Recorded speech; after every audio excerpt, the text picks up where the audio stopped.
Hey everybody, this is Cameron in the edit. Just giving you a little note here at the top that this episode deals with an instance of sexual assault that happens in the game. We talk about it quite a bit. It's actually going to be throughout the rest of the series because it's kind of a critical plot point. Nothing particularly graphic or anything like that, but we talk about it quite a bit, and the game kind of hinges around it. So just letting you know that here at the top. Thanks so much for listening to Mages and Murderdads. We really appreciate it, and let's get right to the show. Welcome back to Mages and Murderdads, episode something. In the 60s, mid to high 60s, probably. 67? We're getting up to retirement age. I retired 2 years ago. 2 episodes ago, if I could have. That state pension. You took the state pension, but you didn't take the extra points. You didn't want to just kind of grind those couple years out for that slightly. You're anticipating dying very soon. You need to start collecting this. Yeah. Episode 77 or so. Yeah. But we're doing that. We're still playing Disco Elysium. Danny, what has happened in Disco Elysium so far? So far, in the 2 episodes that we've recorded, let me give you the lowdown. We wake up as a middle-aged alcoholic detective who has lost his memory on a bender. We find out we are in the Whirling in Rags Hotel in a city called Martinez. We are tasked with attempting to solve a murder. We are in fact a police officer, and we start learning more about that. Martinez is a neighborhood / area in a larger city called Revachol, which, we're going to find out more about the political situation there, but there was obviously kind of a revolution that happened and was quashed by an international force. The body has been hanging in a tree for the last many days, and it seems that we have been negligent in our duties as a police officer, and we were on a bender the last several days here. Our faithful partner of sorts, like partner on this one job from a different precinct, Kim Kitsuragi, kind of helps walk us through after we're able to get the body down, walk us through a little autopsy. And this is kind of where a big kind of divergence happened between my game and Cameron's game. Cameron's game undergoes... He goes into like conspiracy land and has these conversations with the corpse, and he finds out that the corpse blames both communism and a love affair for his death. And love did him in. Okay, love did communism killed him. Communism killed him. Love did him in. Yes. Yep. Whereas Danny's character, who, even though both of these characters, we find out our name is Harry, Danny's character finds a bullet in the head. So a little bit of a divergence there. And we have since went and talked to the union boss, who kind of is the prototypical cliche quest giver that who is withholding information about our lost gun. And I think this is going to be the episode at the very beginning here where we talk to I believe Wild Pines corporate kind of negotiator, Joyce Messier, and she is going to fill us in on kind of what the situation is here with the dock workers union and how it may relate to this murder. That's kind of right where we are. Did I miss anything big? I don't think so. I think that's about it. Isn't it weird how this is pretty cogent, right? Yeah, it's almost like a full story that has beats, and you can keep them all in your head at one time. We haven't gotten really into side quest content or anything like that. This game gets a little bit more. It could be a little bit widening gyre. Sure. But we really haven't delved into that. And at the end of the last episode, I talked very briefly about how when I spoke to Joyce Messier, she told me that I had to do it was a little bit of I'll scratch your back, you'll scratch mine. So she said she would tell me about what's going on in Martinez if I would do a little bit of a quest for her. And so I went and found out about the drug trade. Yes. How did that all work out for you? Yeah, I'm curious as how it worked out for you. I think I wonder how similar or different it is. So the way this is set up is after you talk to Joyce, and I knew I needed to kind of at least get enough of an investigation going to allow her to like let us talk seriously. And I think the reason why the kind of manufactured reason why is because I don't have my badge. I'm missing my badge and my gun. So she was like, "Oh, I don't trust you. You need to do some police stuff for me to really believe you're police." So the way it worked for me is I talked to some of the lorry drivers, and there are 4 that I talked to. Mm-hmm. I don't know their names specifically, but I will. So there's the racist lorry driver. I know his name. That's 1. 2 is cool poet lorry driver. 3 is, I guess, spaced out nostalgic lorry driver. Yeah, it's like Spanish Civil War. Yes, lorry driver. Or May of '68 in fake Spain lorry driver. Yes. But yeah, she's like having like a flashback basically when you're talking to her. She's almost, and the way she talks about it's almost like a very Vonnegut unstuck in time moment for her. Yeah. And then finally, and this is going to be kind of like the central hub, this fellow's name was C. Ling, I think. Yeah, I think so. And C. Ling has like a New Yorker accent, I think. Like a Brooklyn accent or something. I don't. Yeah, sure. Sure, you're a little lost here too. I think. I mean, I don't know what that accent's supposed to be. You know, a lot of these can be mapped onto real world accents. You know, like the the nostalgic lorry driver. Yeah, Mesk is what what they're called, right? And it's kind of like an analog to Spain. It seems like seems like there's always these little cognates of like Mesk, and you're like, oh, that's one letter, a couple letters off from like Basque, I guess. Yeah, like it's always like one of those, and you'll see those in other like national or racial terms pop up through the game. But yeah, I don't know what the analog for this real world accent is, other than like someone who learned to talk like a New Yorker from watching TV is like kind of the vibe I get, but who knows? I don't know.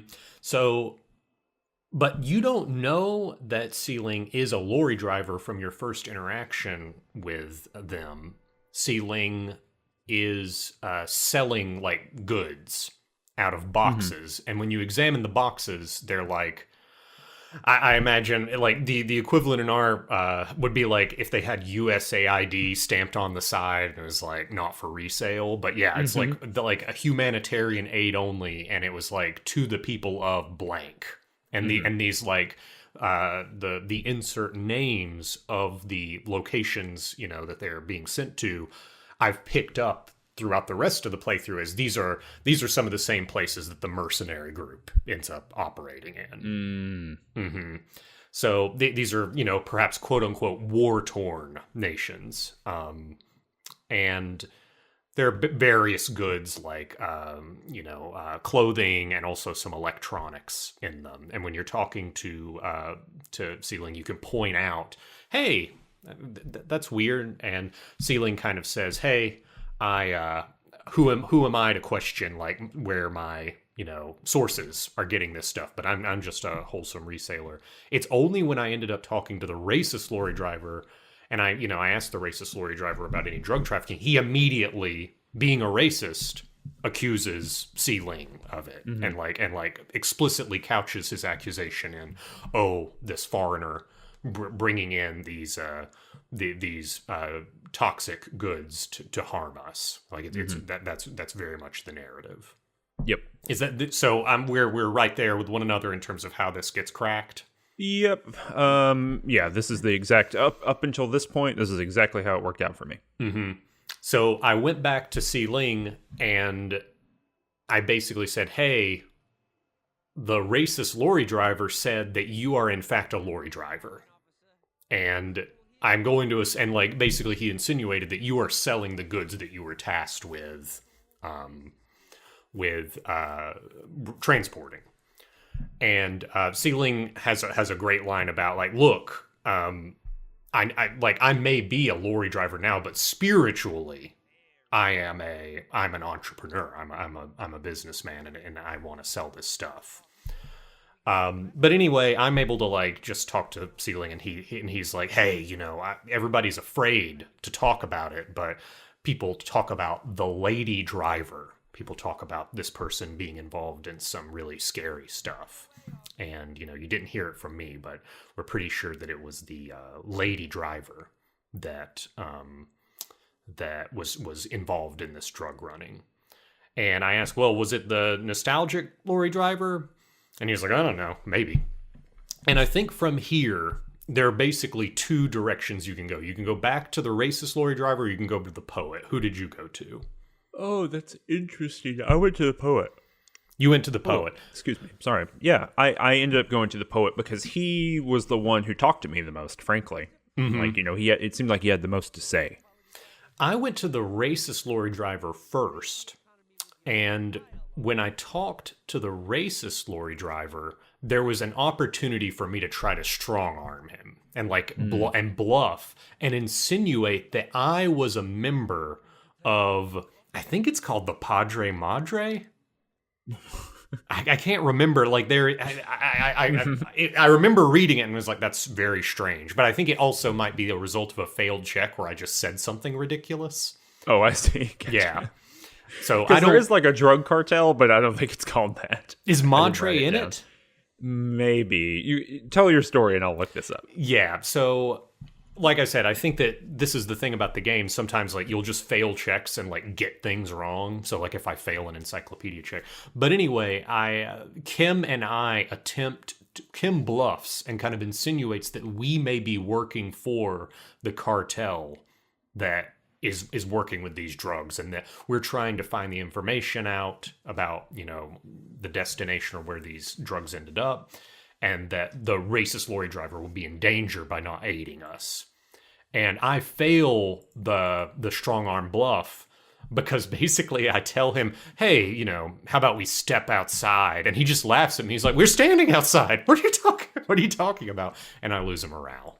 That's what happens. That's what happens to me. But it's weird because I don't think that Sealing mentioned the cartel. There seems like a little disconnect in like what knowledge my character is supposed to know versus not. Because I don't think I've been explicitly told about this cartel, but I kind of ambiently knew about it. So where are you on this cartel? Have you like been told anything about it?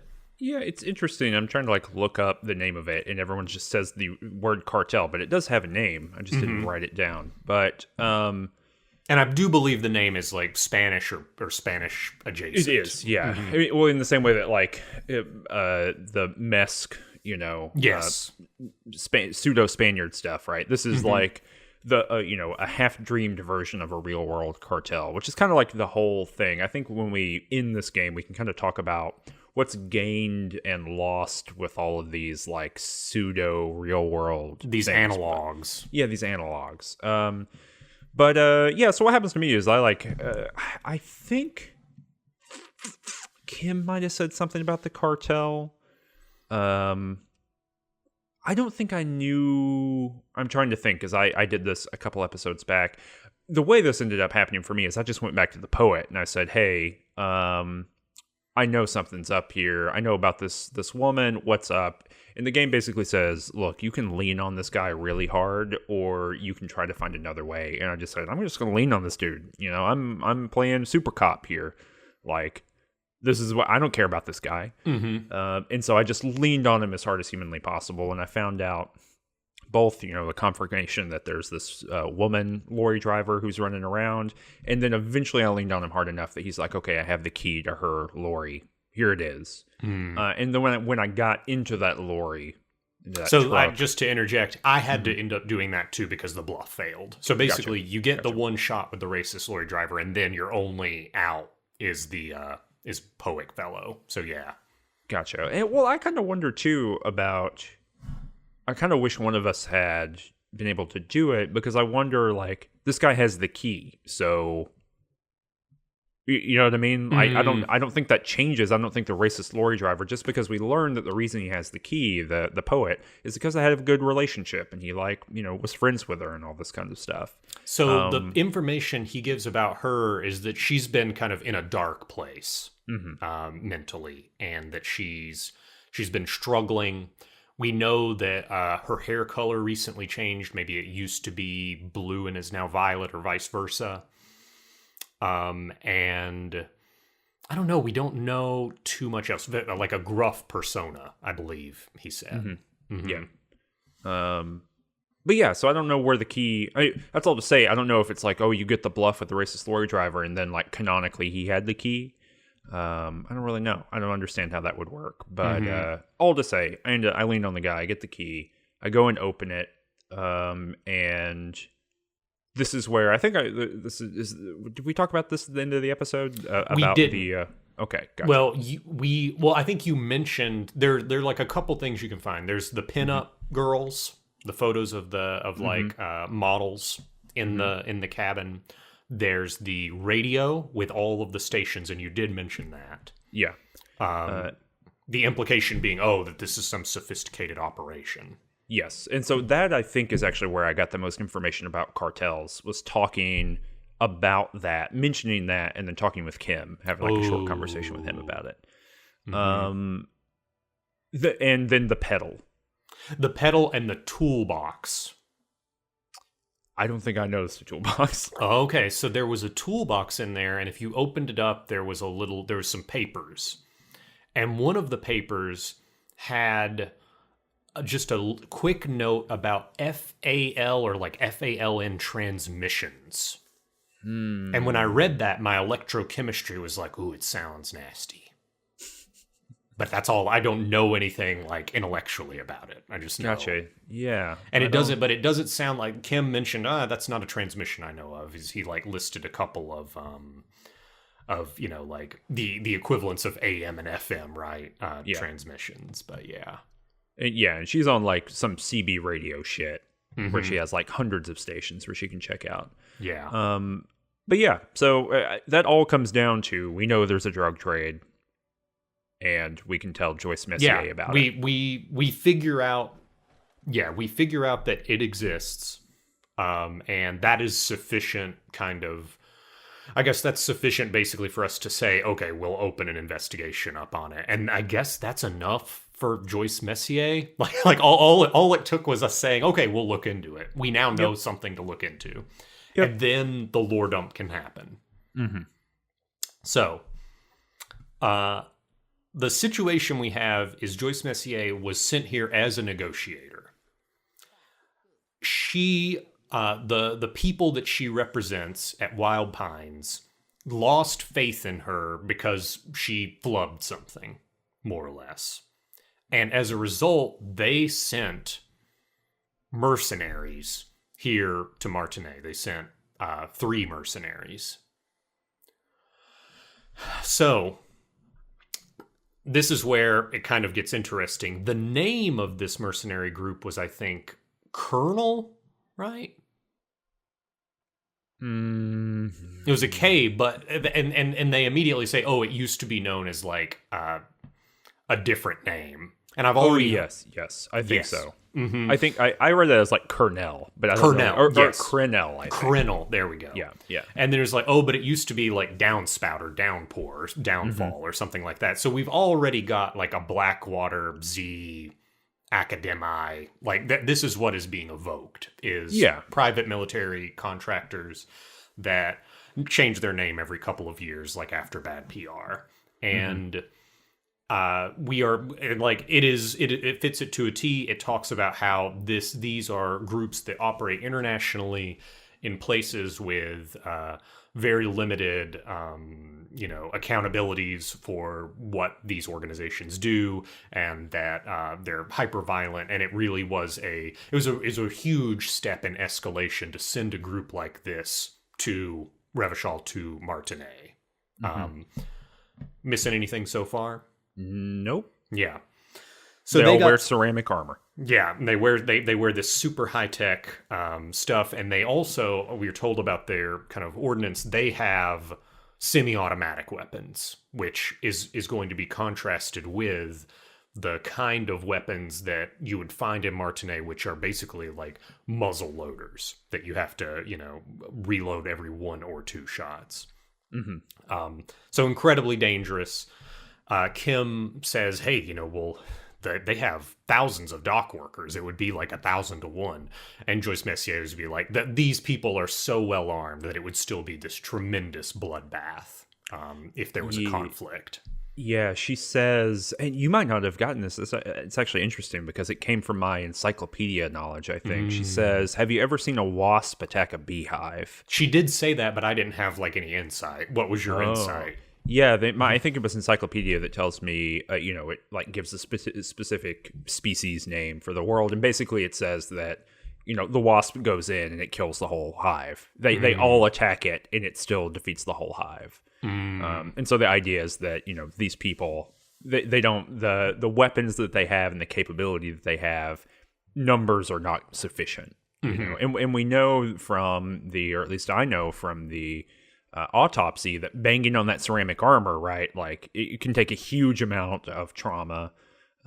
You can't do anything to it, without equivalent weaponry. And so she's basically saying, even if everyone in this part of the city attacked these people, they could just take it and then, gun them all down. Yeah, we're really setting up the stakes here of what's going to happen. And we're basically told that as far as the Wild Pines corporate intelligence has prepared Joyce Messier, the following happened. One of these mercenaries, the one who died, whose name is a nickname, war name, nom de guerre, Lely, he got drunk one night, or maybe high. He sexually assaulted a woman who, like, either local or I think it was even implied, like, at the Whirling in Rags. It was because she mentioned, like, karaoke night or something.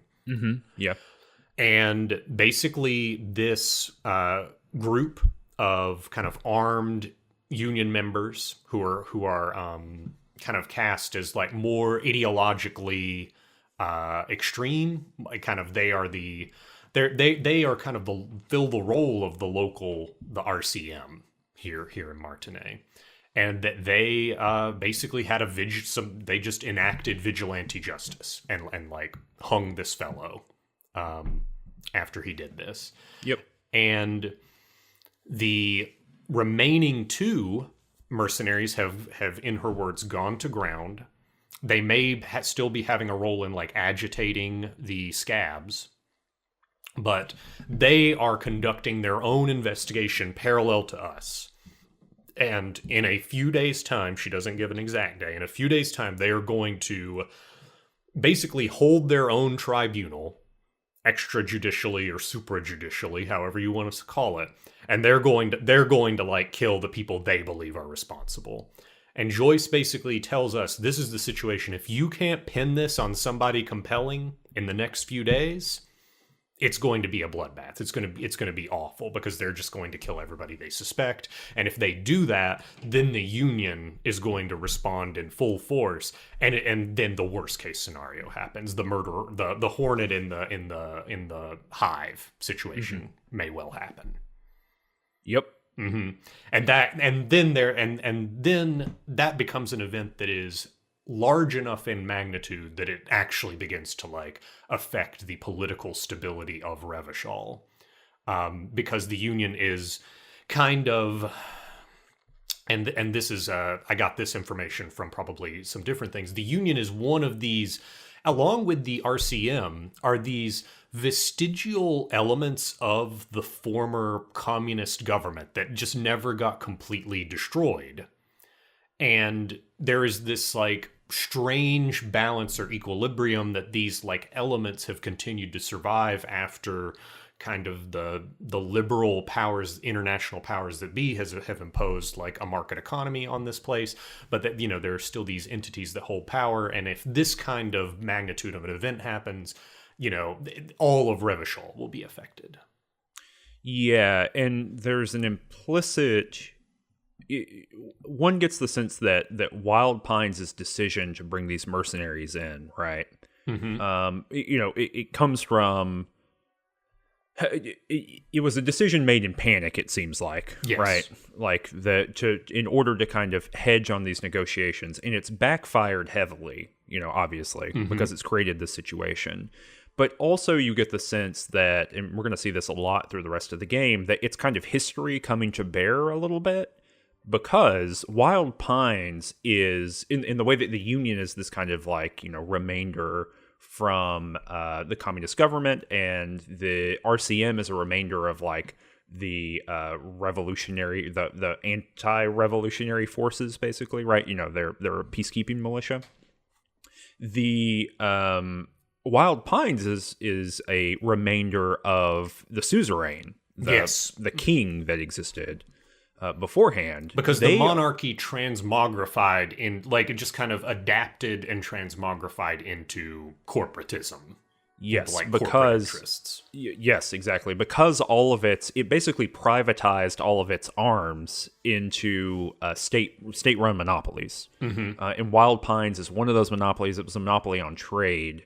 And functionally, as you're reading this, or as I'm reading this, it's the Dutch East India Company. I mean, it's the exact story of how that works. And so, the suzerain transfers over a lot of its state-making power into this corporate sector. And so the suzerain is destroyed, but all of that power is still stuck around. So what we're getting kind of in the background of this conversation is that we're seeing all of the stages, or stages is maybe not correct, all of these different individual power structures in the history of Martinet running into one another, right? And they are literally running into one another in armed conflict. And so in some ways this is the communist revolution happening again, or kind of coming again, specter-like, and running into the current liberal order, which is a replication of something that was happening under the suzerain. And so you can tell. So as you're saying, it's a big problem, but it's a big problem that seems to have been baking a long time. Yes, and it's wild that I mentioned that Joyce was a negotiator when I didn't even lead what the conflict is that required a negotiator to come in, right? Which is the union's big demand. Is every worker a board member. Yeah. Right. So and that freaked them out really bad. Yeah. No. It's because basically it is saying we want to completely, liquefy the way that the board structure works, and we want to make it completely horizontal.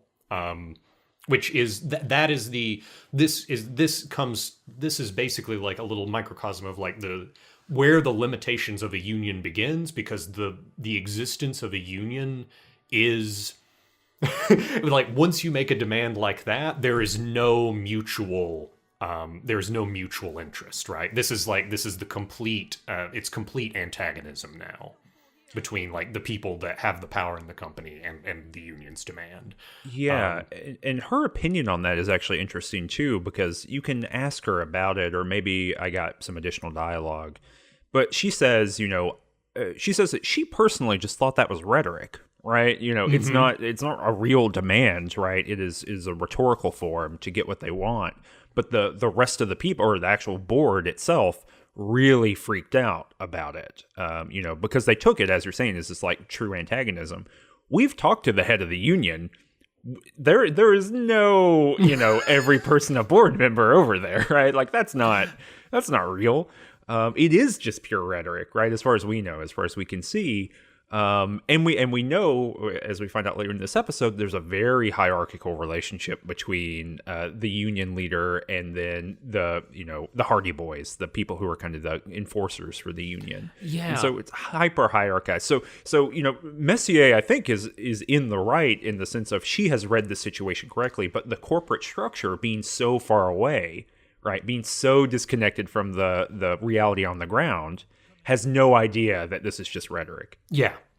I mean, I don't know if it's going to play out in the game. I can't remember whether or not there are true believers who like actually bought because like every worker, a board member, is that is the extreme thing you never get in order to get other concessions, right? Yes. That is its rhetorical utility. And I think your read is perfect in that Joyce is a pragmatist. She's a corporatist pragmatist, but she's a pragmatist, and she sees the other side saying this. She knows the structure, the lay of the land, much more than the people who are isolated in the corporate towers. And she knows Claire, and so Everett, right? Mm-hmm. And she knows, okay, this is purely like an anchoring point. We negotiate and we find something else. It's just something. I don't remember whether or not there are true believers within the Union that like where the rhetoric takes on a life of its own, and Claire loses control over that. But we don't really know. That's kind of a weird thing about this. I mean, obviously we got more game to play, and like you, I can't remember it ever coming up really. But the closest we get to a true believer is someone like, or actually, to back it up, the closest thing that we get to talk to a worker, just like a regular human being, is someone like Kami Manana, right? Yeah. Who still has a pretty, he seems to be like honest with you, right? But he's functionally a spy, right? Like, yeah. he is like a mid-level manager of like, ideological operation here. So it's kind of hard to know one way or the other. Is he really a true believer, or is he just kind of... You're right. Everyone we meet is in the Union has already compromised in some way, and they admit it. I guess Measurehead's like a true believer. No, exactly. Well, that's the thing. Measurehead's a true believer, but when you push about like, Claire, Claire's a white dude. What's going on? How do you square that? Measurehead's like, this is a compromise because like communism was this horrific mistake. Yeah. Right. Yeah. Like everyone's already, there's been some level of like acceptance. And last episode we talked about there's kind of this pessimistic streak in the way that this game functions, and I do think that like it behooves us moving forward when we talk to characters and we talk about what their stance is on issues. We should try to discern, is this person a zealot and a true believer, and are they compromising or not? And I think you're right.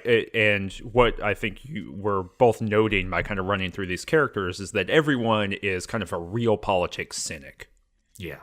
And I think that, we talked a little bit last time, but this is kind of the association with like, the quote unquote dirtbag left, right? Or like internet leftists, right? Is that there's a kind of universal cynicism that runs through it. And it's really hard to, I don't want to paint this game with that brush entirely. But when you cast your voice actors out of that pool of people and you make, pretty obvious connections with them, you're making choices about how you're rhetorically positioning your game kind of outside of it. And it's really hard to see like if, like what a good example of ideology that you should be embracing is in this world. And maybe the answer is like, there isn't one. But I want to think, and maybe I'm wrong, right? We'll get through it. But I want to think that Disco Elysium has something to say more than like a random episode of South Park. But I think as per the conversation that we're having about, how ideology is working in this game or how people think about their world in this game, it's pretty close to like the ideology, the conceptual core of an episode of South Park. Mm-hmm. Where at the center of everything is cynicism. Is cynicism, and if you believe anything, you're an idiot. Mm-hmm. The coolest thing you can do is not believe anything. Is kind of there seems to be like that is the natural like conclusion of these premises. But we'll see. We'll see. So anyway, just to get back, so that was the negotiation, and this kind of explains. I think that the further and further isolation of the corporate structure away from like the ground of where work happens and where demands are made is like an explanation of this. And I think that like you can probably there's definitely like a dialectical explanation for how this circumstance occurs. So anyway. We get that information and we ask, I was able to tell you a little bit about Lely We are told about his background from Joyce Messier. She calls him, I think she calls him Occidental, and maybe uses another term to describe him. Yeah, I know where he's from. I don't know if I got it from this conversation. I know that I did not get it from this conversation. But, Interesting. But yeah. I mean, he's a white dude. Yeah. Yeah. But she was unable to give me the exact, like, where he was from. And it was specifically because one of his war injuries, like, I guess damaged his jaw in a way that changed his accent. And I remember my electrochemistry and my shivers and my physical instrument all like had a lot of like insight into the idea of a war injury determining the way you speak, whereas normally your heritage or your ancestry or your physical, where you were raised in a physical place would like determine how you spoke and like identify you. And basically all of those things, those like bodily conceptions that I have, they were like very interested and interrogated for a little bit the idea of war itself, of physical struggle and domination, like supplanting your origin. Yeah, he's got that wound becomes kind of a big symbol, I think, for a lot of the ideas that are trying to be that kind of get worked out in this game through him. But I don't have that much to say about it right now, but I will for something later on this episode. Gotcha. So basically, these are the things we're kind of tasked. We know that there are 2 other mercenaries. We know that we need to like police the hell out of this, investigate the hell out of this situation, because we got to find out who actually was guilty of the murder. And otherwise the mercenaries are gonna cause a lot of harm. So that's more or less my conversation with Joyce. I asked her for money. I do not have enough volition. This is going to become important in a little bit. I do not have enough volition to physically do it. I do the check and I just say, and she's like, what? Now, have you gotten the quest Get a Reality Lowdown? I don't think so. And it might be because you know things with your encyclopedia, but at some point or another, I got this like idea where I was like, how do things really work? Like in the real world, And it was on the radio, the police radio. Huh. I told Kim, hey, I've lost my memory. This is wild. And Kim's like, you should call the doctor. At the police station. So I called the doctor, and the doctor's like, you're just an alcoholic. That's what the problem is. And I'm like, no, but I've lost my memory. I don't know. I don't remember how things work. And somebody at some point says, you should just talk to a rich person. They'll tell you, they'll sort it out for you. They'll like tell you what the deal is. Yeah. So I'm able to like have a special conversation with Joyce where, despite the fact that I'm unable to like ask her for money, I am able to ask her like, how does the world work? And I get some like interesting, there's like a kindred spirit in some way between Joyce and I, because I think we're both at the age where we saw disco happen. Mm-hmm. So we caught disco, but we were born, in her words, 1,000th of a second too late for the big time. And I asked what the big time was, and she was like, the revolution. So we weren't there when kind of the world we're living in was created. We were born right after that. And there are a couple of other checks in that conversation that require conceptualization or something like that, where I basically like ask this rich person the big questions about like why the world works the way it does. And I am unfortunately not smart enough to like phrase the questions. Well, I mean, I guess what's interesting here, right, is we are getting a little bit, in this. Sorry. I guess the question I have for you is that, do you get replacement answers from your body? Meaning, like, are you trying to ask, how does the world work? And you can't formulate the question, but then, your shivers gives you an answer, or your, whatever, your physique gives you an answer. Not in this situation, because it's specifically to get to the point. I've got white checks in intellectual things. And it might be very specific to this particular kind of inquiry, right? Because this is what it sounds like is this is basically I want someone to explain how like the liberal world order works. Yeah. Right. And it's just in this particular conversation, it does not seem, I think that there was there were two checks actually to kind of get there. There was an intellect check and a psyche check. And those are just the two things I don't have, right? And there are some things where you don't get to experience content if you're playing a certain character. And I'm sure that there are going to be some checks that like you're probably faced with that you just don't have the raw strength to do, right? Mm-hmm. Yeah, absolutely. Yeah. The reason I'm asking that, right, is that it seems like this game is pretty good about giving whatever your specialization is, it gives you some kind of answer, right? Or it gives you some kind of like resolution. I mean, functionally, what you're describing is the same thing that happens if you like don't have high enough intelligence in Planescape Torment, right? Like, it's disappointing to me, I guess, is what I'm saying, that there are moments here where this game seems to be so interested in rethinking some of these baseline formulas, right, and baseline ways of interacting with the world that are inherited from D&D, where you are just running into a brick wall the way that you would in any of those other games. Yeah. And that's unfortunate. I think that this is a place where, like, your body could tell you how the world really works, based on a failure. I will say, at least, so structurally, it's not a revolution. It hasn't changed anything. But I do think that it is much more forgiving because these are white checks. If I wanted to retry one, I could put on a different outfit by the end of the game, right? And put 1 point in there and give it another shot. Also, I could smoke. I don't know if you've smoked, but smoking just increases your intellect by 1 and like resets all intellect-based white checks. No, I have not. It damages your health too, but Yeah, I don't believe in it. Yeah, I'm a straight edge cop. Racist nationalist. Yeah, that's the character. You're very much in the same way that like the lorry driver says, hey, these drugs, they're just here to like sabotage us from foreigners sending them to this place. Yes. This is the last thing that I did before ending the day.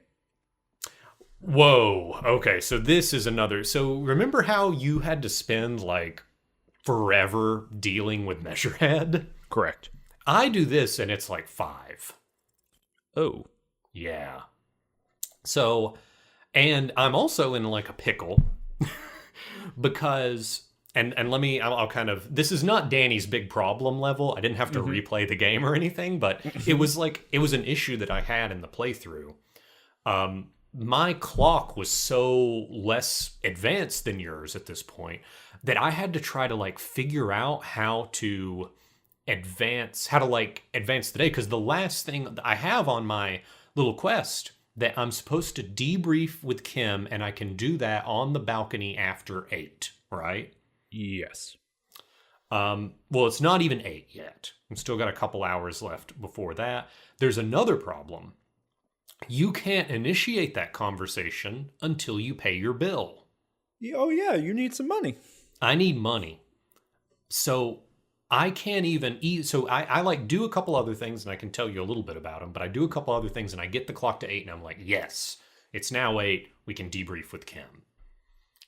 Well, I can't because I haven't paid the bill. I've asked Claire for the novelty check. The novelty check does not cover everything. It's like 50 or something. It's, I think, 20. It's 20. It's not. So I took that and the 5 from him. Wow. But I've still only got 30 and change. And don't you need like 100 or something? 130. That's a lot. I can't talk to Joyce Messier. I'm unable to physically ask. I asked the mega rich lightbending guy. Yeah. And the mega rich lightbending guy only gave me 1. Yeah. Because he said the real money is the hard work along the way. So I'm in a bit of a pickle. And it turns out what has to happen is that the clock needs to get all the way to 10. And then when the clock gets to 10 and you don't have the money, Kim will basically tell you, hey, it's getting late, and I say, well, I don't have the money to give, Gart. And Kim's like, hey, well, let's see if we can work something out. So I go to Gert and I'm like, hey, I don't have the money. If I tried to go to Gert before this time, like 10 p.m., I would just have, hey, what's my bill? And that was the only thing I could ask. I cannot believe that you can't threaten to just whip this dude's ass. It's wild. On his job. Yeah, no, I could not. The only option was, hey, what's my bill? And then after that, I could ask that question again or back out to the next higher sub-menu of the conversation. Mm-hmm. So a little disappointing. Yeah. It is wild when you first are told about the bill, like, at the beginning of day one, you can say you can react with, you're under arrest. But I didn't do that because I'm not playing like a cop. Mm-hmm. So in any case, have to wait till 10, go to Gart. I'm like, hey, could we work something out? And he says, well, if you mean by work something out, you mean you give me the exact amount of money I've asked, then sure. And I say, well, I've still got the key. And he's like, I've changed the lock, buddy. Damn. So I literally go up and check. I cannot get into the room anymore. It's like, it's not a thing. And I say, I don't have money, but I promise I can give you the money tomorrow. And he says, no, absolutely not. I do not trust you. And Kim's like, hey, let's go out to the car. Maybe I can help you out. So I go back out to the car, and Kim's like, hey, I confiscated these.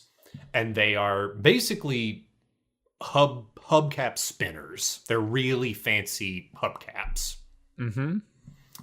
And it's kind of touching because there's like, Kim is he's a car aficionado, right? Yes. Which is kind of established in some previous conversations about how this is the sports model.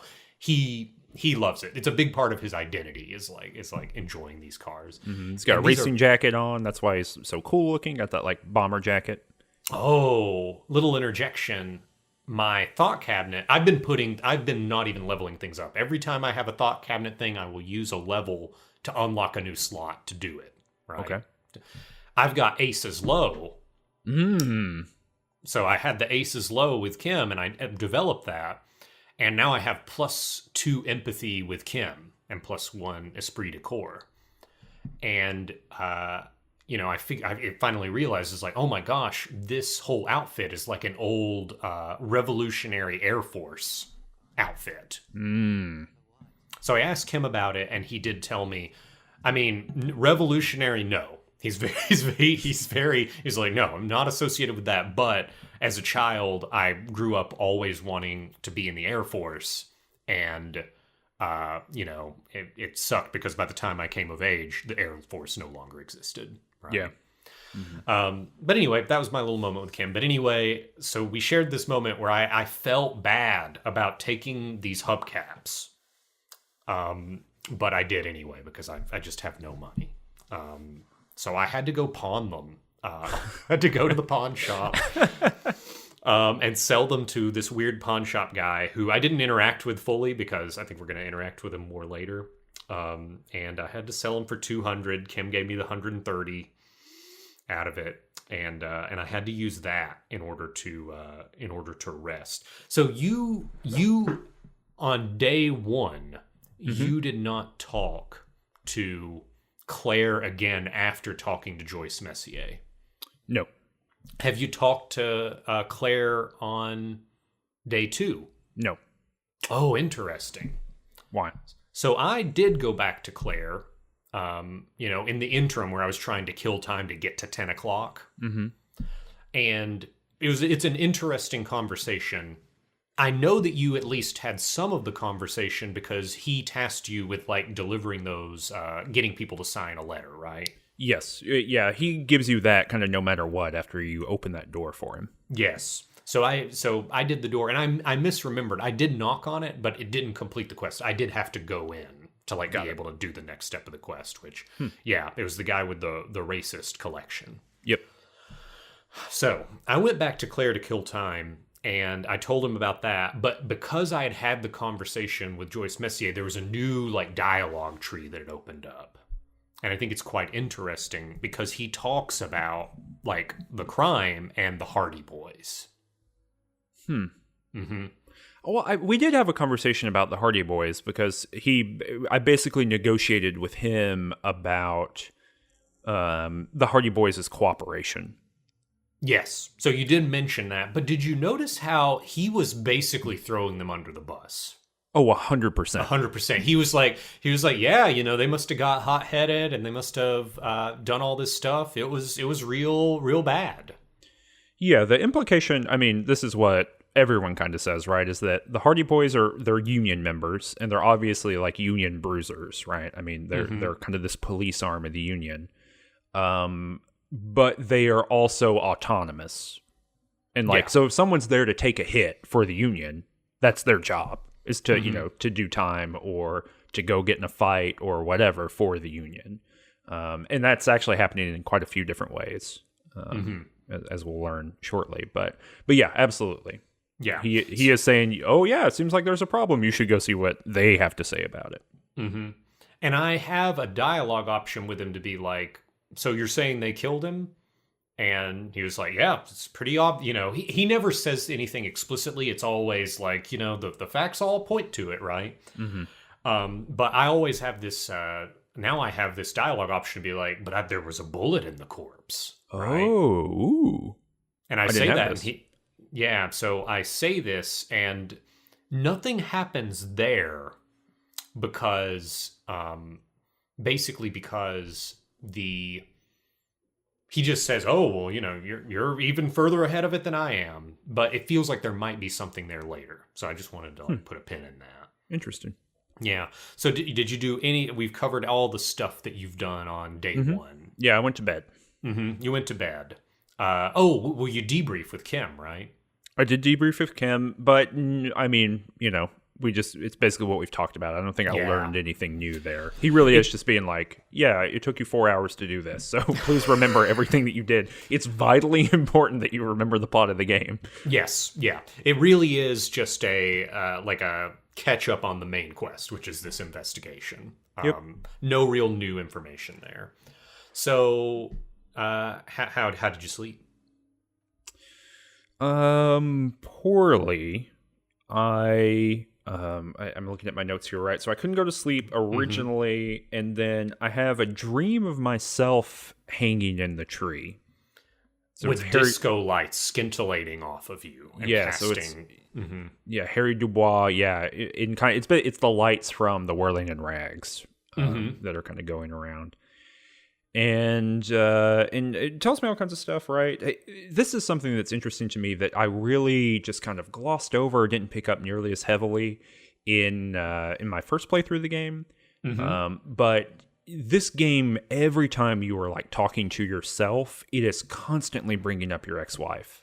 Yes, 100%. It happens in the intro. It happens here, and like that's not something that's showing up in my playthrough in the sense of like I'm not bringing that up when there are those kind of dialogue options that appear. I'm not going down those roads because you're being very professional. I'm being very professional, and like this is not about in the way that I'm role playing the character. This is not about the emotions of the character, right? Like the character is embodying the ideologies that he has, right? So he's a racist and a nationalist. But it's not like about him, right? And so I'm really trying to avoid that kind of thing, right? It's a CSI episode. Yeah. So asking me about my wife, and I have to be like, look, I'm trying to hold it together to solve this case. Yeah. And then it kind of ends. I mean, my body, my lizard brain, and my limbic system have some opinions about like how much it's going to suck to wake up.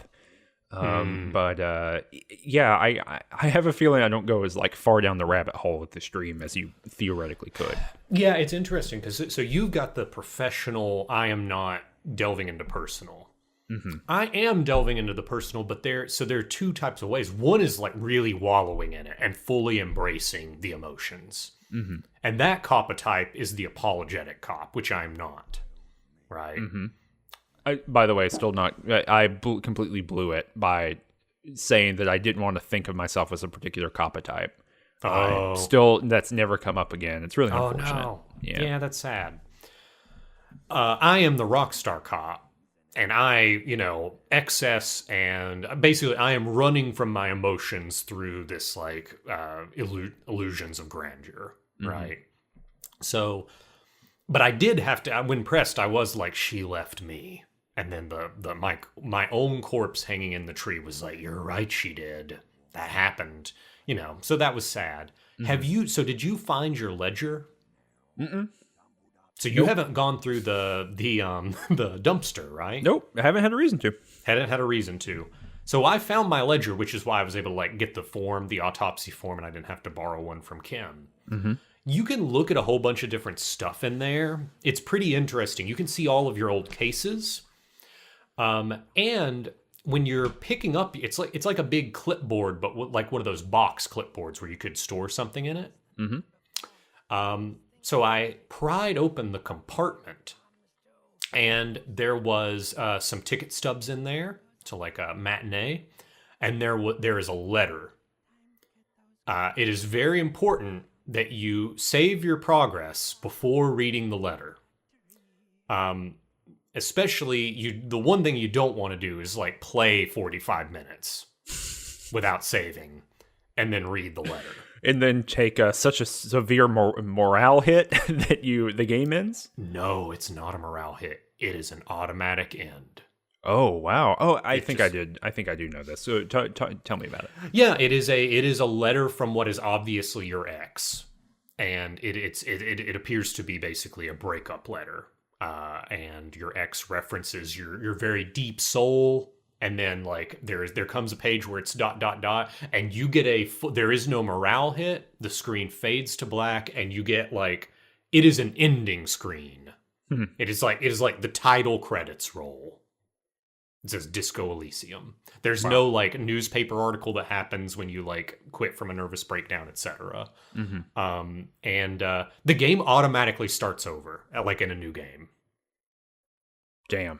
Yeah. So don't read that. Is the implication then that like you read that and you went on another bender, like you just couldn't help it, and so the game is restarting because of that?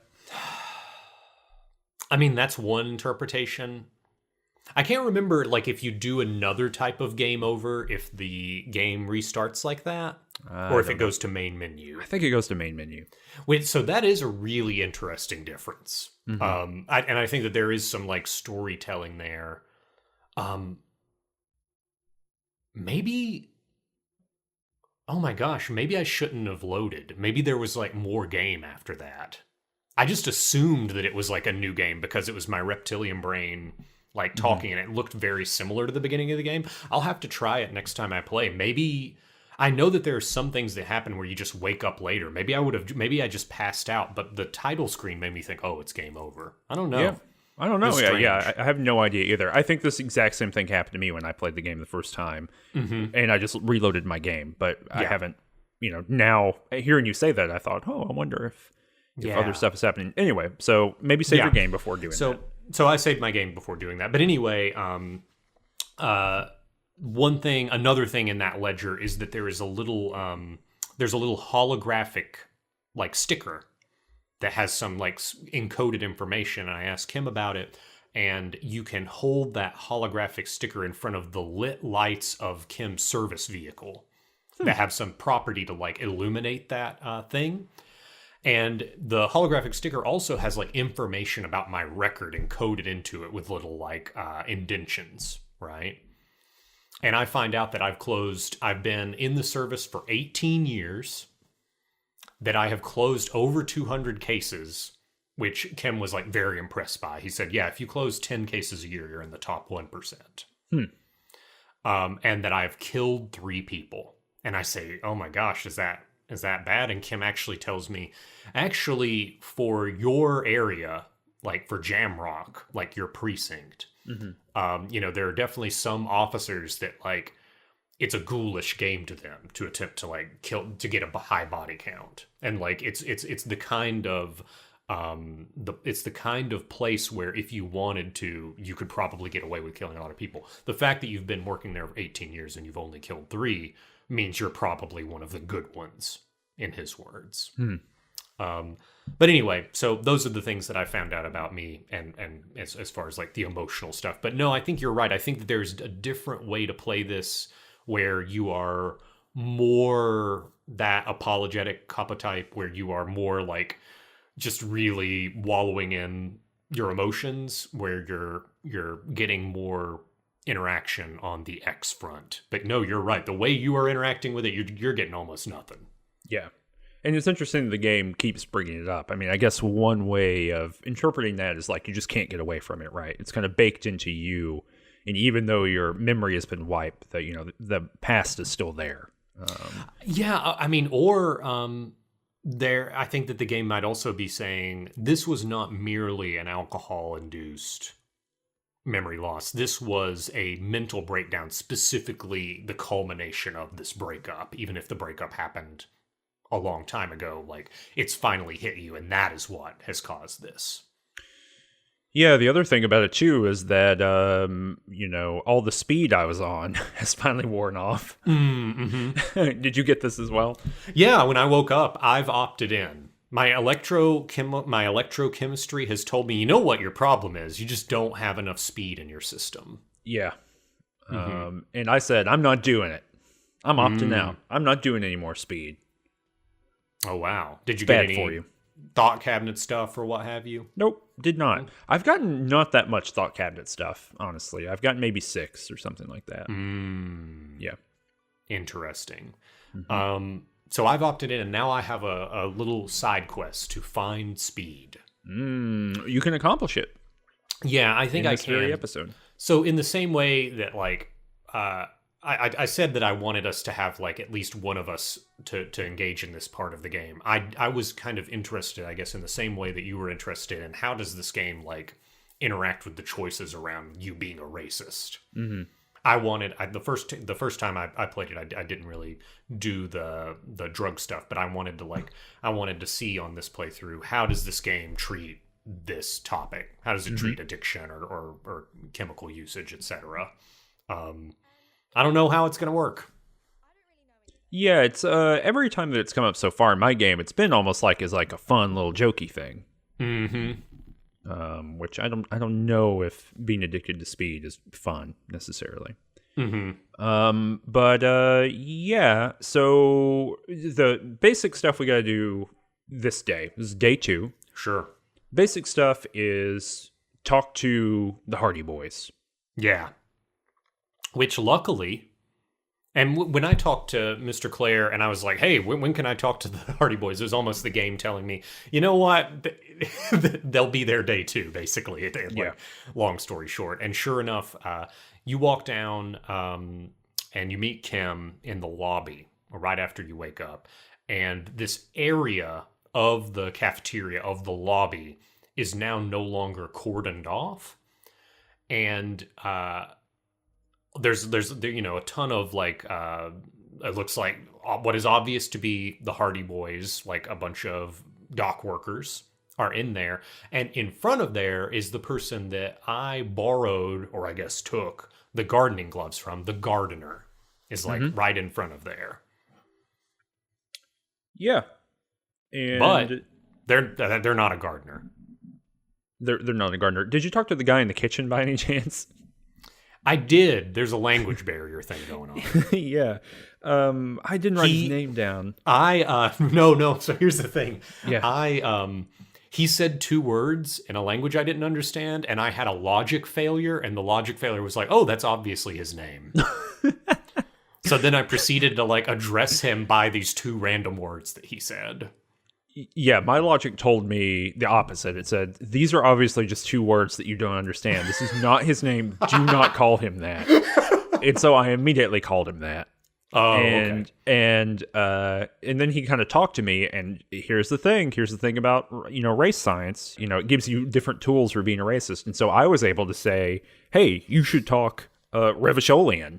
And he does not speak I was going to say English. He doesn't speak the language that we speak. And Kim says, well, no one speaks Revacholian. Revachol is not a language. He's like, we speak Serezne. You literally basically pulled the speak American. Exactly. It's 100%, speak American. And Kim steps out front to say, this is foolish. You are making a fool of yourself. This is an idiotic thing that reveals you don't know what you're talking about. So, just bringing this up only as another data point in give me an option to be a racist. And then the game pretty explicitly stood out front and said, hey, you're being stupid. Yeah. And here's the thing. It seems like you had to opt in to even be able to have that option. You had to do the advanced race theory. I don't know. I don't know if that's true or not. It didn't tell me. It didn't tell me one way or the other. I can't remember if I had that option or not. Gotcha. I'll look in your footage and I'll determine. We'll see. All right. So anybody else? I guess Gart. Now that I am like up to date, it's going to be, I guess, another 20 real per day or something. I think it's 10. 10 real per day? Okay. Yeah, I didn't talk to Guard again. And I didn't talk to, there's a woman sitting in a wheelchair. Did not talk to her either. She seems to have nothing to do with my case. And I'm not speaking to her. No, not for me. She quizzed me. Great. I told her I was like, hey, I'm in a rough shape, with memory. And she was like, oh, well, do you know the year? And I got the year right. And then she said, do you know where you are? I said, I'm in Revachol. And she's like, oh, that's good. And after I answered 2 questions, she gave me a funny pen. That's good. Like a funny pen with a little rubber, head of like a green creature, like some kind of cryptozoological animal. That's cool. Yeah. And then I failed the next 2 questions, which are like, what form of government do we have? Oh, no. And my answer was like, a democracy, I guess, right? No. and she was like, unfortunately, no. Ever since the revolution failed, we've basically just been like this vestigial market economy controlled by external forces. And I was like, but we've got police, though, right? Because I'm a cop. And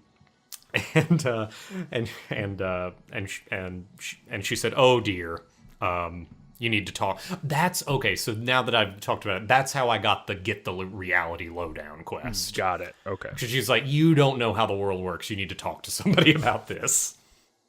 Yeah. Got it. Yeah, that makes a lot of sense. But yeah, so we're talking to the Hardy Boys. And as you're saying, this woman is there. Her name is Elizabeth. And she basically says, hey, guess what? You can talk to Titus Hardy, the leader of the Hardy Boys. You can talk to him, but just know that, I'm watching you, basically, and I'm going to handle this conversation. And I was like, well, why would you be doing this? And she was like, I'm a lawyer. Yeah. And I've been watching you. And Claire actually referenced in my conversation that he sent like one of his workers to law school specifically for this purpose. Well, it worked out. So, yeah, she's kind of monitoring this conversation and she kind of keeps it on the rails. Yes. Kind of makes it happen. But the rest of this episode for me is basically pinging back and forth between talking to Titus Hardy and talking to another character who I'll talk about in just a minute. And then trying to figure out like what the hell happened with this murder. We are trying to figure out what is the context which created the murder. And I think that it's going to be a little bit of a different conversation because I know about the bullet. Yeah, so why don't you just give me... we don't have to get into, like, every line of conversation because it literally is an hour and a half of, like, talk. But why don't you give me just the overview of how this looked for you, and then I'll give you my overview, and then we can talk about some differences here. Yeah, so let me pull up my notes real quick. So, I don't want to belabor this point, but it was something during this segment of gameplay. I think it's important to talk about, like, how this game works, right? Because, like you said, this is a long conversation of like of like a little web of conversation, I guess, between these characters, and kind of like you'll hit little bottlenecks that can only get unclogged, I guess, or like little gates, I suppose is a better way to say it, that you can only get further if you like talk to a different person in the web, right? Yep.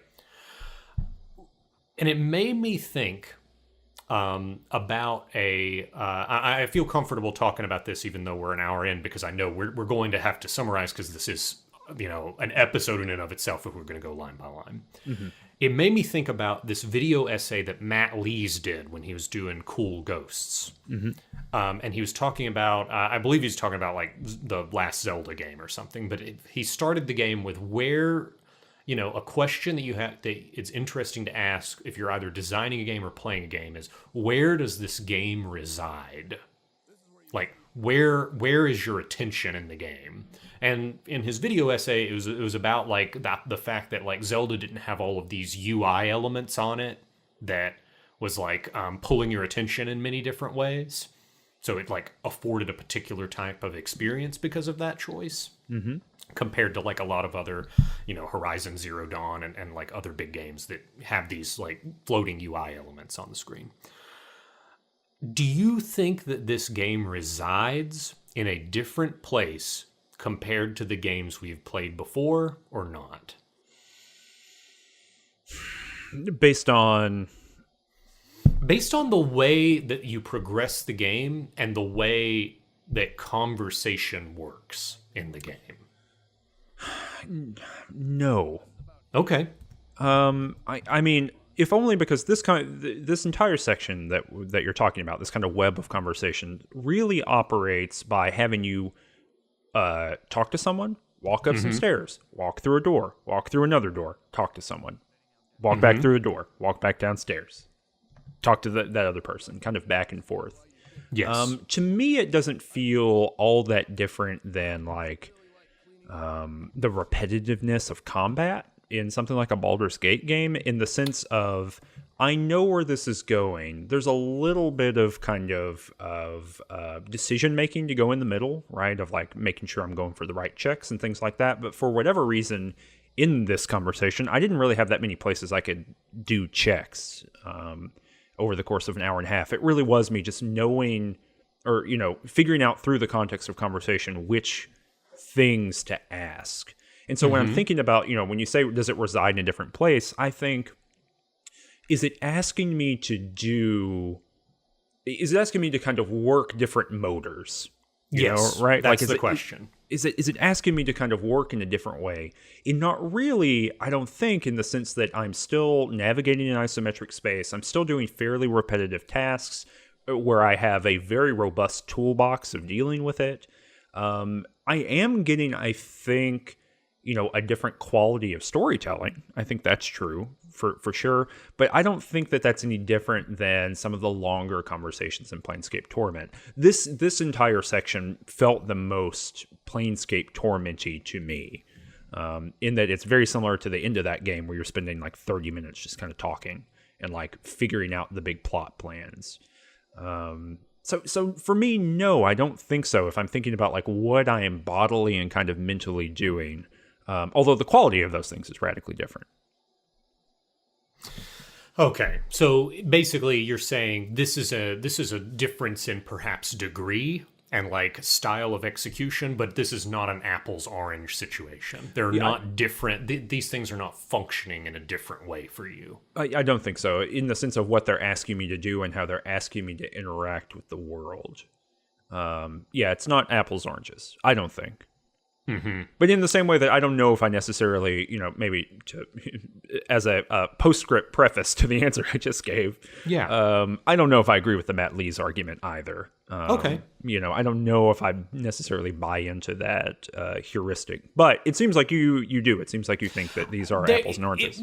It was resonant for me, but the reason why I asked is because I actually don't have my mind made up on whether I think that the way the game functions, I have a different feeling while I am playing this game than when I am playing Baldur's Gate, and I know for a fact that is going to be exacerbated. And that's going to be an even more extreme difference when we're playing Baldur's Gate 3.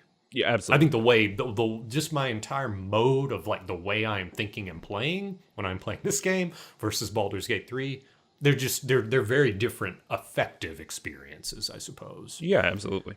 But I think you're right. And when we're talking about resides and like where the attention works and like how mechanically you have to prime the pump to do the thing,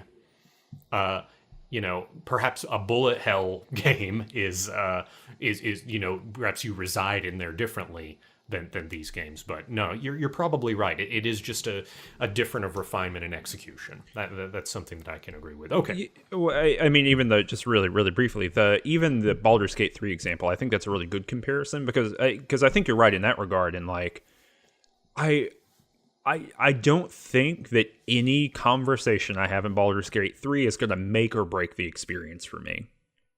There are conversations you can have in this game that will make or break the experience for you. Mm-hmm. Opting out of the capo types early has really kind of like fucked up the way that I wanted to play this game. You know what I mean? And that kind of thing of just completely walling yourself off from something, that very rarely happens in a Baldur's Gate, especially in Baldur's Gate 3 that we've played so far. And when it does you are given 3 opportunities to pull back, much in the same way as like the racist circumstance with the first conversation you have with the lorry driver, right? Mm-hmm. You have opportunities to back out several times. Not so with a lot of other decisions you make in this game. Yeah, and red checks kind of work that way too, right? So yes. I think there's a different, I wouldn't say it's a question of residing. For me, it's a question of weight, right? What has more weight in this world than it does in Baldur's Gate 2, for example? The way that you engage in conversation has all of the weight in this game, obviously, yes. Right? It's RPG about talking. Whereas all of the weight in Baldur's Gate 2 is really like, what spells did you take at level 5? No, but I think that you can take that one step further and say the weight is all in the conversation, but I also think it's a very this is a much more world-centric game. Mm-hmm. And I think Baldur's Gate is a player-centric game. Yeah, 100%. In terms of like your build and what your character is kind of defines the experience, where this is definitely more of this feels in our kind of RPG terms more of a sandboxy game where it's like, no, the world is out there and you are going to have to find your little niche in the world, but the world is this huge immutable thing that is far larger than you. Mm-hmm. And more, often in that game, in Baldur's Gate, you're thinking about, how are the ways that my barbarian is going to be able to interact with this encounter? As opposed to this game where, the way I play this game is I sit on my skill points until I need to use them. Mm-hmm. And then when it shows up in dialogue, and it's like, oh, you need visual calculus, I think, okay, is it worth spending a point of visual calculus to give myself another kind of bite at the apple? Mm-hmm. When it comes to this thing, which you wouldn't sit on level ups in the D&D game, no. Right? To figure out what martial weapon proficiencies you wanted to expend points on. So, certainly I think people who are listening are like, yes, obviously there are very big differences between these things, but I think the reason you're bringing this up, and I think the reason why this is important, is that this is in a lineage of the game. There's a reason why we're doing this in Mages and Murderdads, and trying to figure out kind of the qualia of that, right? Like, what are the pieces of this that are resonant, and what are the pieces that are kind of new feeling? I think we'll have better ways of addressing that, as we play through the game. Yeah. So before we end the episode here, let me give you the lay of the land in terms of the way this conversation web works. Mm-hmm. The Hardy Boys are, as we said, they have this role of kind of roughnecks and the people that get things done around here and the enforcers of Martinet. Mm-hmm. So the lawyer will at times interject in this conversation if Titus gets too close to outright admitting something, right? Mm-hmm. There are other players in the room. I guess. Do you have the names on these? I know yes, one is. I wrote them all down. We've got Glenn, we got Shanky, we got Theo, we got Alan, we got Eugene, and we've got Fat Angus, which again is another. What for a game that is trying to be so complicated in so many other ways? The way that it treats fat characters it's so. Here's the thing. It's just retrograde, Cameron, right? Here's the thing, Cameron. The way that this game treats fat characters is by its own logic the same way it treats racist characters. It indelibly marks the characteristic on the name of the character itself, which we've seen with like the racist lorry driver, or there's another character we meet is the crypto fascist. Mm-hmm. So it is and I don't know. I'm trying to think of other characters that have like a big, strong like adjective right in their name. Yeah. And I'm drawing a blank right now. It's not Gart, the arrogant cafeteria manager, right? It's just Gart, right? Yeah. I mean, Gart could be arrogant cafeteria manager. Yes. And then you could say, okay, we're just appending like descriptive adjectives to everybody's names, but it doesn't work that way. They have made a choice with Fat Angus. Yeah, you're right. Yeah.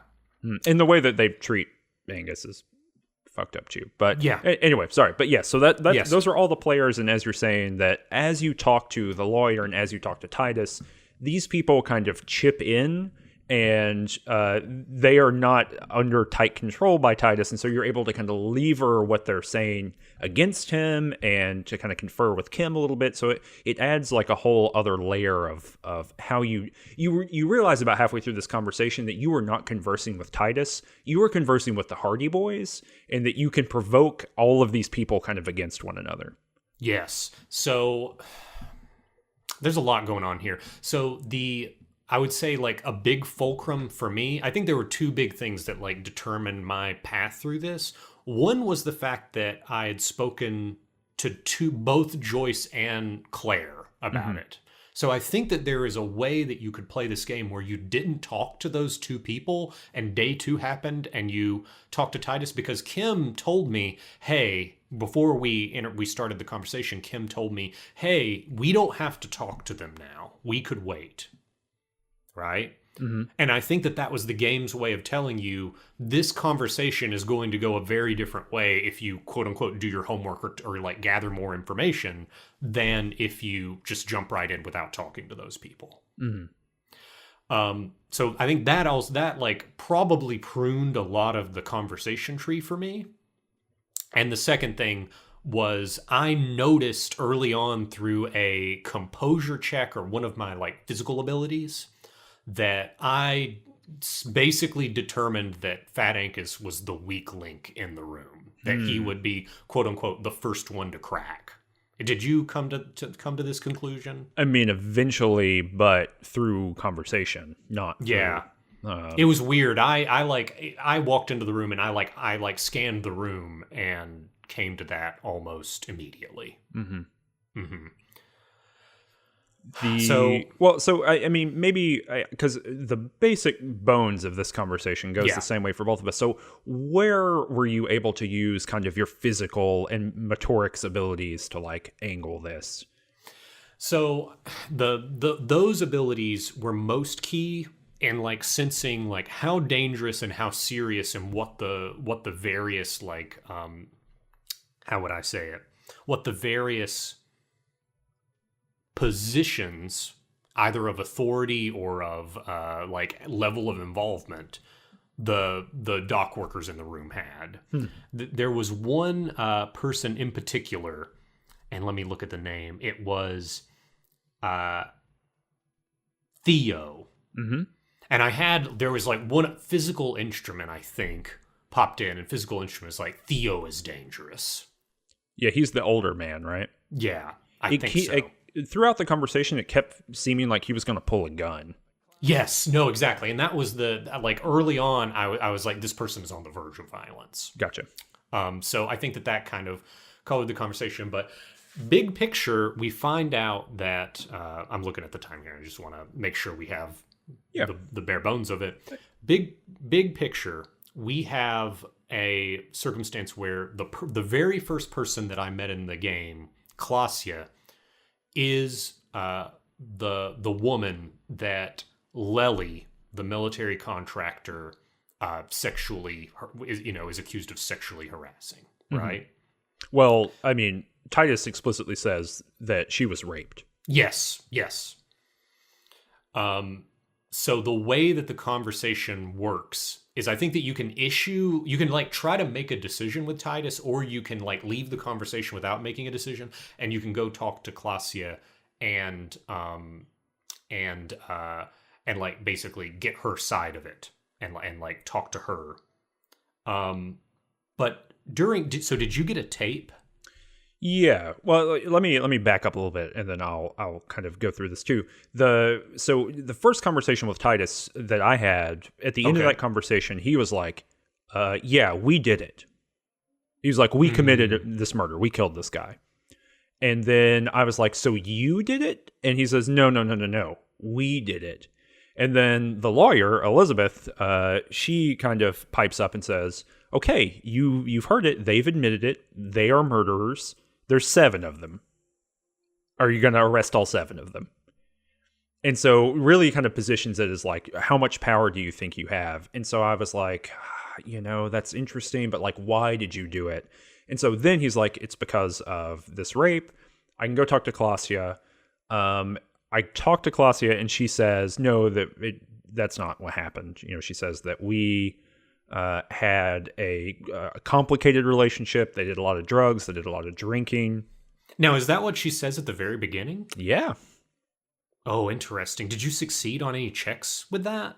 Yeah. I mean, I got a lot of empathy conversation from her. Or like my empathy skill passively that kind of guided me through the conversation, what things to say. I feel like it actually matters in this conversation what order you kind of broach these questions.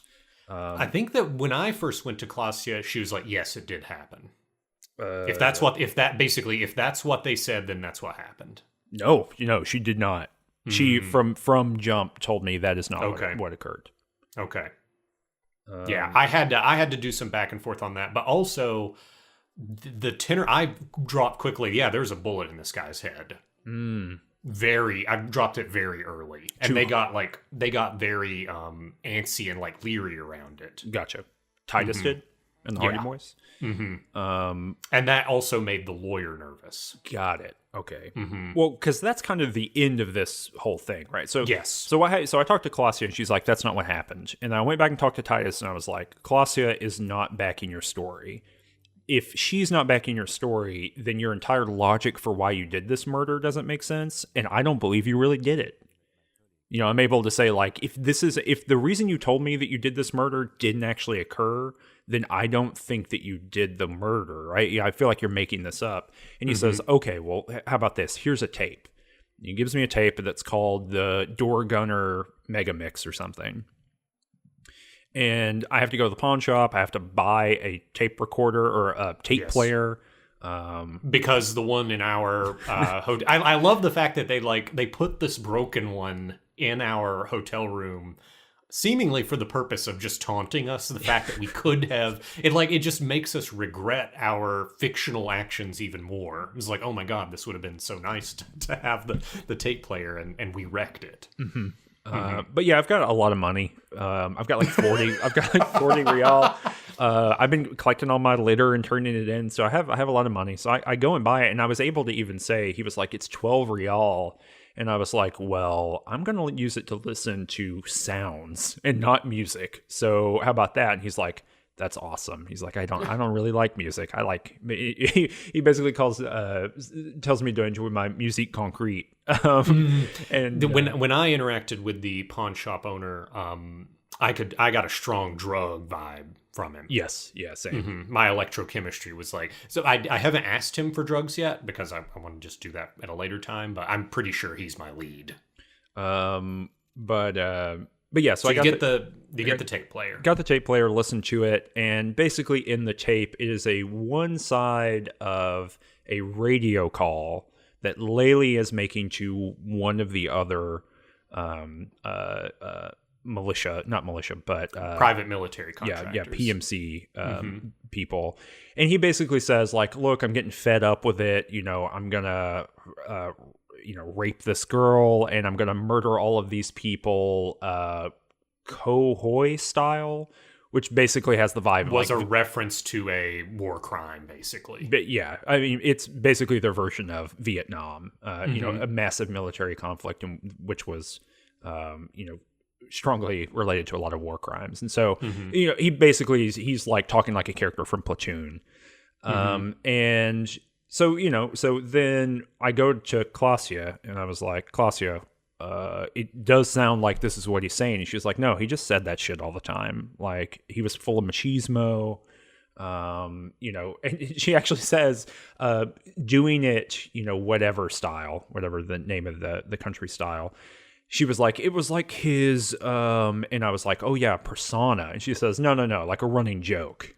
It was his like just thing that he said all the time. Because he said it even in reference to like drinking beers, right? Yeah, it seems that way. It seems like he would say it constantly. And so what is meant to be damning evidence of like, obviously this person did it, the person who is the ostensible victim is through a lot of dialogue, Klasia saying, no, that's not really what happened. And then you have this conversation where, I had this conversation where I was like, well, so you're telling me you weren't raped? And she's like, oh, I mostly wasn't. And I'm like, well, look, I need clarity here one way or the other. And she's like, well, for the purposes of this investigation, no. And so the game is trying to do this kind of maneuver where, in real life and in real kind of people who are doing drugs and who are drunk all the time, the questions of like consent and what is happening and who wants what to happen are very confused and blurry. And, she is making choices about how to interpret those actions now. I don't know if that's exactly how I would have approached thinking about this in the game. I don't know if this is the way that I would write this in the game. I probably wouldn't write something like this in a game at all. But this is, I think that's the vibe that it's going for, is that the general vibe that's being going for here is that real life is extremely messy. And these characters have, quote unquote, real lives. And in a world of real life, these things can't be parsed out so well. This is telegraphed in the first 5 minutes of the game when a child says a homophobic slur directly at you, and then you look at that child and you realize that child's high on drugs. Like exactly. The entire tone of the game is just like right there. Yeah, it's the flip side into another kind of scenario, right? Of like, look, man, you can't handle a 12-year-old on amphetamines, and it's like, look, man, you can't handle the reality of relationships and like drug use, and there's something tied in here too that Klasia is apparently an expert in Iranese literature. And we get a sense that that's this kind of melancholic, kind of bleak look at reality literature. And several times, like Russian, exactly, yeah. And several times in this conversation, I can say, "Is this when she's saying something particularly like bleak or melancholic or kind of overly poetic?" I can be like, "Is this Iranese literature?" And she's like, "Yes, this is exactly Iranese literature." So there's a way in which this is kind of playing into literary stereotypes around situations like this too. I think there's a lot of complex ideological positions on the part of the developer going on in this conversation. But long story short, Klasia says, "No, this didn't happen." And I then have to go back and talk to Titus and the Hardy Boys. Did you get into was there ever a heated moment where you could choose to look at Angus or Theo? How that eventually works out for me, I'm looking at my notes here. When I go back and talk to Titus after talking to Klasia this time, right, when she kind of pulls the tape apart, I mean, not literally, but metaphorically. Dissects it. Yeah, and she's like, look, this is the way you should be reading this. She kind of instructs me in the way that I should interpret it. Which it seems like this tape, as a gameplay mechanic, is kind of basically an equalizer in the conversation. It gets, depending on what you knew going into it, depending on what methods you used or what your stats were, it seems like the cassette basically gets everybody on the same page. Exactly. Yeah.